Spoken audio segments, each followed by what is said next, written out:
Hi everyone, this week we are doing Lab 13, an enzyme reaction. And our enzyme reaction is going to be Catalase is our enzyme. And our substrate that we're going to see that working on is our hydrogen peroxide. And I'm going to use those colors throughout the little talk here so you can make all the connections you need to. So catalase is a really important, very fast working enzyme in our bodies, as you'll read here, that breaks down peroxides, which can be very harmful because they're very reactive. And we have them show up in our bodies naturally as a piece of breathing in oxygen. So we're going to study this reaction a bit and look at how we can slow it down, speed it up, see what happens. Okay, so if we look down here to make some connections in terms of pictures, like I said, in this reaction, catalase is the enzyme that we're looking at. And if we were to look at that with our ribbons and such, this is the quaternary structure of catalase, okay? You've maybe seen these kind of drawings before. And so this would be my enzyme, catalase. And then our substrate that's going to act is that the catalase will react on is hydrogen peroxide. So somewhere in this giant structure, I'm not sure where exactly the active site is, but there's a little tiny bit of substrate that gets broken apart by this catalase.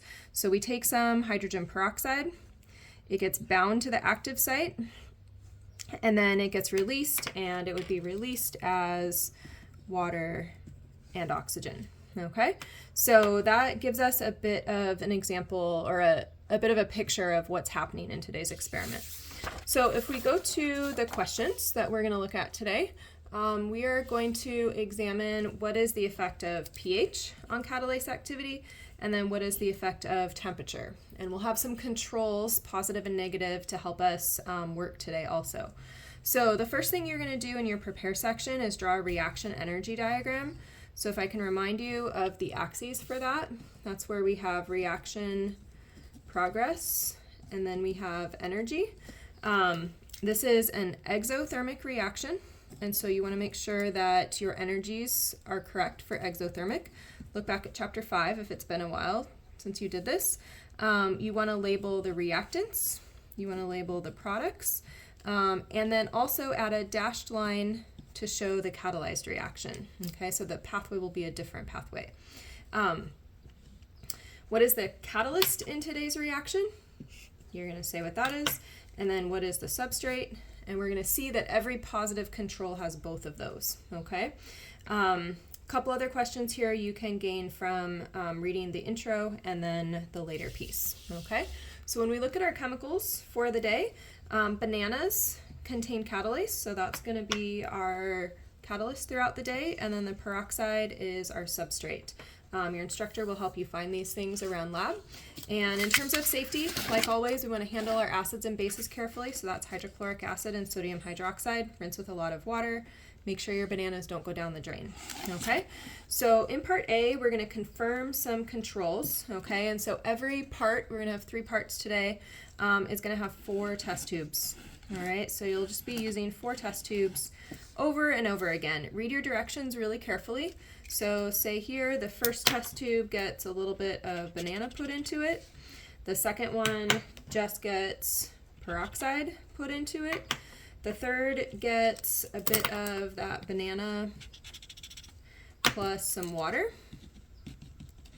And then the 4th test tube is going to get a bit of banana and some peroxide. Okay, and so this is going to be our positive control. This is going to be where we actually see the reaction that we're working on today, because we have both components. We have the peroxide and we have the catalase. Okay, so there's no reaction if you don't have the enzyme present. There's no reaction if you don't have the substrate present. So that's going to be your first part there. And that data is going to go over here in table 1. Okay, and please just note there's a typo here. It says lab 14, but it should be lab 13. Okay, then if I take a look, if I continue here, part B, you're going to vary the temperature. So we'll again be looking at how active is that enzyme. Part C, how active is that enzyme, but we will be varying pH and we'll be varying temperature. Okay, so you'll follow those directions carefully. Just by way of, again, seeing pictures for what we're doing today, if we take a look on this page, remember our colors that we said. So catalase is our enzyme here, okay? And then peroxide, hydrogen peroxide, is our substrate, all right? And the enzyme remains unchanged throughout this whole experiment. So this is my enzyme all the way through, and then that substrate comes in, gets bound, and then goes out as the two products, okay? So you want to add your phases here. You also want to balance this, okay? You should be able to do both of those things. If we look at what we're doing here in words, an aqueous solution of hydrogen peroxide quickly decomposes in the presence of catalase to form liquid water and oxygen gas, all right? So we're going to get some water and we're going to get some oxygen gas. And the oxygen gases are bubbles, so that's going to be our easy thing to see. Water is very difficult to see forming, but the bubbles are going to be easier, okay? And so if I think about this one other way, again, just kind of getting our pictures. So remember, this is my coiled up protein. That would be my catalase. And then that catalase, if I go to this second picture here, is able to grab some hydrogen peroxide. So at first, hydrogen peroxide's here, then it comes into the active site, and then thirdly, we have our unchanged enzyme, and we have water and oxygen that have left, okay? So this would be my catalase substrate, enzyme substrate complex like we see up here, and then here's my enzyme and this, and now my enzyme is ready to get reused, right? And this will happen like 1,000,000 times a second that we can reuse that catalase enzyme, okay? So on this page, you're gonna have some observations, and rather than observing here, I'm gonna just put a line through here. We don't need to observe here, but we can observe on the next pages, okay? So table 2 is just gonna look at all the different components and look for a positive test. So remember, the banana is our enzyme throughout this whole thing. Peroxide is our substrate.